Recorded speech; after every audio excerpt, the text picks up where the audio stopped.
an entire video and it was completely out of focus the whole time. Okay, so today I'm going to be doing the pros and cons of having internet friends. There will be 5 pros and 5 cons. So here they are. Pro number 1 is that you can meet your friends through other internet friends. So for example, I have an internet friend called Kate and she lives in Austria. She has 2 friends called Erin and Drew, who happen to be from Scotland as well as me.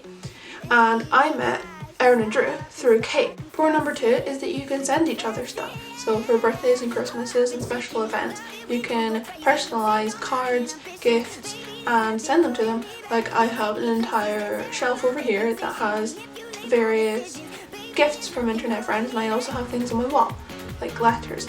By far the best thing about having internet friends is actually meeting them in real life, because after all those days, weeks, months, even years that you've spent behind a screen talking to a person, you get to meet them in real life, and it is honestly one of the best things you will ever do in your life. Most of the time when you have internet friends, you meet them through having similar interests, so you might like the same bands, YouTubers, etc., and it's amazing to share interests with people that are such like-minded as you are. And lastly, for the pros, you may eventually meet some lifelong friends through having internet friends. So the person that you met last year could be your friend until you were 40 years old, and that is so cool to think about, that you could meet someone on the internet and be their friend your entire life. Okay, onto the cons. The first one, you haven't met yet. So for some reason, whether it be some of the other things I'm going to mention like distance,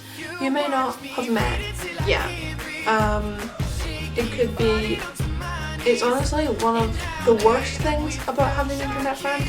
I would probably say that it's the worst thing about having internet friends, because you've waited such a long time and you haven't met yet, and that's the only thing that you really want. Like I have a friend called Chloe, we share this YouTube channel and we've been friends for almost 3 years yet and we still haven't met yet. We were supposed to meet at the end of September this year and that never happened, so hopefully we can meet soon. Con number 2 is distance. You may live thousands, hundreds of thousands of miles away from each other, and that could be the reason why things are stopping you from meeting. And most of my internet friends, some of them live in England, so a few hundred miles away, but then I have other internet friends that live in places like Australia, and we honestly have no idea when we're going to meet because we are so far away, literally on the other side of the world.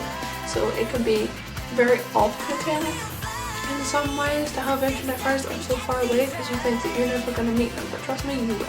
Con number 3 could be that you're not allowed to meet through the reasons of your parents won't let you, because either you're not old enough or they just don't think that it's safe for you to go and meet them, or you don't have enough money to go and meet them, which is also a struggle being a teenager and liking different bands, going to concerts. Number 4 could be that you may have some friends, or you may stumble upon people and try to become friends with people that aren't who they say they are. And it's a very small chance that you will find people that are not who they are, or if they lie about a certain aspect of their life, like their name or their age, or whether they're male or female, not that that matters.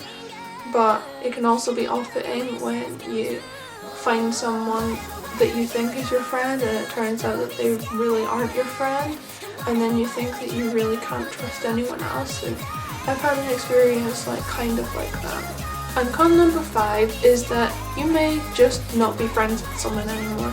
And this can happen quite a lot, and it could be through school, work, other commitments, family issues even. And one minute you'd be talking every day for a month or something, and then you just decide not to talk anymore through all these different problems. And it can be sad, but also it could be the break that you need to become your friends. And also sometimes you think that you're gonna be friends with someone and you start messaging them and then they just don't message you back, which is also sad. Thank you very much for watching and I hope you enjoyed. And if you have any suggestions for videos, then please leave them down below. Like and subscribe and also comment. If you'd like me to do a video about DIYs and things to give to internet friends, then please let me know and I will see if I can do that for you. Bye!